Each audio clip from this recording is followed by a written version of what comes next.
What up, y'all? John Wetmore back with Do More with Wetmore. Hope all's good. I'm gonna go over today kind of a concept that's helped me in building this agency, how to figure out who to work with. And I've just had this concept for a while. For me, it's like I think early on, most of us just try to get everybody to some level that we expect everybody to get to. I expected people to do a certain amount of production.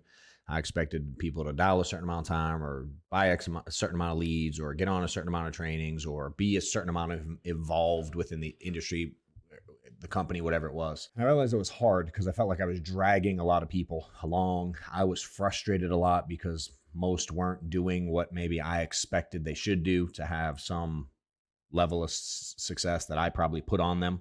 So for me, I really started to have to change the way I looked at things and how I identified people. And for me, I just started looking at this concept of like who stands out. And for me, that became a very easy way to target and identify the people I wanted to work with a little bit more closely. And I realized, that I can only be I'm one guy. There's only so much I can do towards any one person's success. I'm going to have very little in the big scheme of things involvement in their success. They're going to do most of it. They're going to do all the work. All I can do is kind of point, guide, give some correction, teach them some of the mistakes I made along the way. So for me, identifying who stands out became really easy because if I say in your group right now, whoever you got, I don't care if you got 4 agents or 4,000, it don't matter. If I just said who stands out, typically someone comes right to mind. And I didn't have to ask stands out in what area. I'm just like, who stands out from the rest?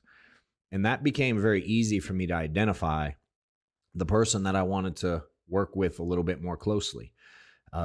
Some of the things I certainly pay attention to is like who stands out in maybe how coachable they are, who stands out in treating my staff better than most, who stands out in like a way that they're on trainings more often. They ask more questions. They show up to meetings or trainings early.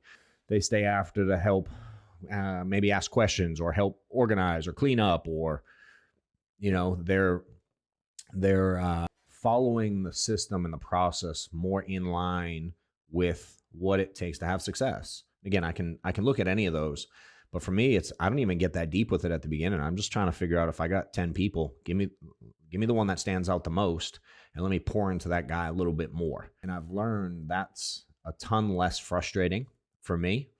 And certainly I've had to combine that with asking really good questions to also identify like where people are at in their life and in their business, where they're wanting to go, and then what they're willing to sacrifice in the middle to get there. I think when I was first starting out building this thing, I didn't understand any of that stuff. So I was just trying to push everybody the same way. It was like a one-trick pony.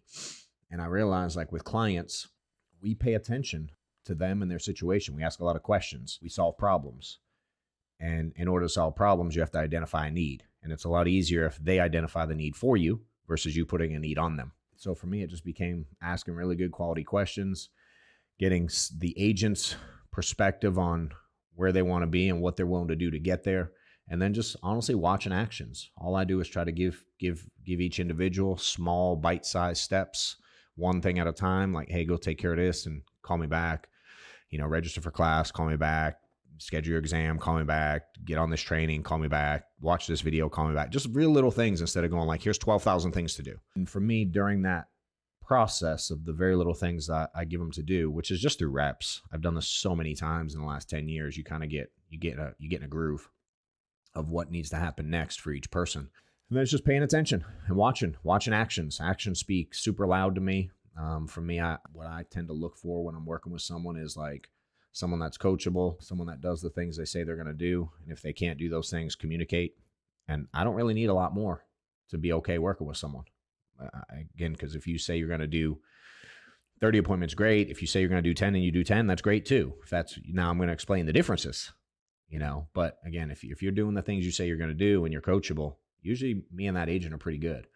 Whereas if they weren't doing the things I expected, but they never really said it, that's what caused me the frustration. It was that lack of clarity. So a combination of asking really good questions, getting them to give me the answers, and getting them to commit to doing the things they say they're going to do. Now I'm just watching action and honestly just look for who stands out from the crowd. Again, you got 10, pick one that stands out. You got 9 left. Well, who stands out from those 9? And those are the ones I tend to pour into more, work with a little bit more closely, maybe challenge more, identify more opportunities, things like that. And it's become a much easier process instead of trying to get everybody I got to the same exact spot. So hopefully it helps. Later.